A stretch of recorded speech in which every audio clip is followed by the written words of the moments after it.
One of the conceptual problems that prevent people from undergoing the deep plane facelift, and for that matter, the deep plane neck lift, is the idea, the concern of whether they will kind of lose their identity. Will it change the way that people perceive them? And what I want to do is reassure potential patients that that doesn't have to happen.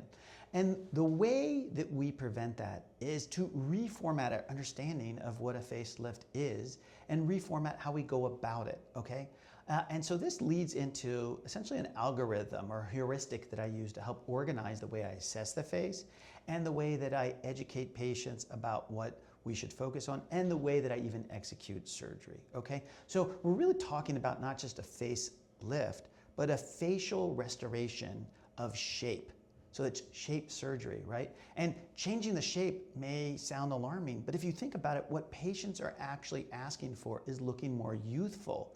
And it's not just that their face fell as they aged, it really changed shape with that fall, okay? So let's go on to the meat of the matter, and that is that there's an important aesthetic triangle called the malar, genial, gonial triangle.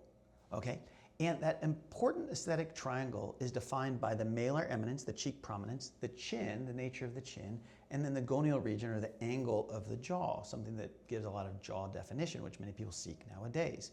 And our facelift has to really focus on those structures. So I'm going to go on and discuss each one of the structures and then discuss the lines that connect them into a triangle. So the malar eminence, the way that we improve malar eminence prominence, and in particular, the way I go about it is that I use a suture. The first suspension suture is one that is designed to create a mound-like effect, to really get that cheek tissue that has slid down right onto the bone. Instead of pulling it backwards, it's really getting it, it's really heaping it up on that mound.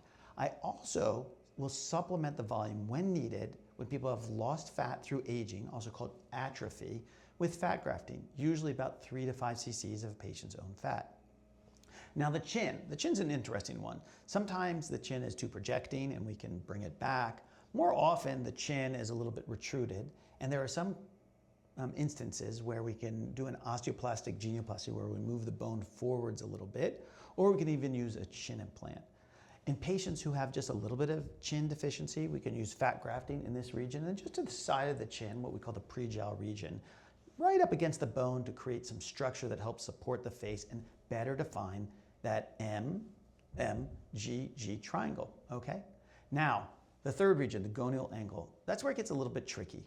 What we need to do is make sure we don't place tension that goes straight across that gonial angle, all right? We don't want suspension sutures that go purely backwards, at least not this one here, because what that'll do is that will efface, that'll flatten that little mound that we need, that area of definition, instead of enhance it. The way that we enhance it is threefold, not always in all patients. We make a little bit of a back cut, and that allows some of that SMAS tissue, the deep plane tissue, to kind of ride up onto it. We can fold that under as a SMAS flap, if you will, a very focused one, a turnover flap. We can fat graft it, and most importantly, the tissue, the platysma beneath it, we need to bring that straight up behind and tuck it behind the ear in my stair-step suture, similar to the postauricular crevasse suture that many people speak about. What that does is it helps tighten the area beneath it and kind of push tissue up onto it, all right?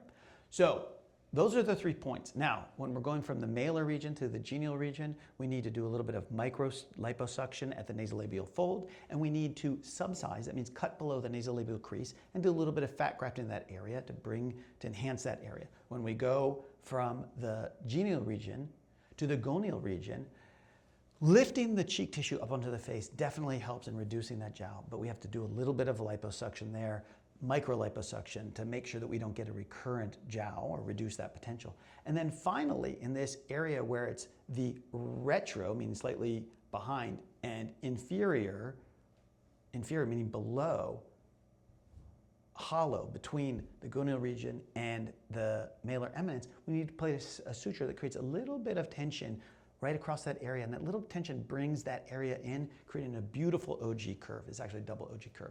So that's talking about shape and facelifts, and that's a way to prevent the loss of identity by restoring shape and not just lifting.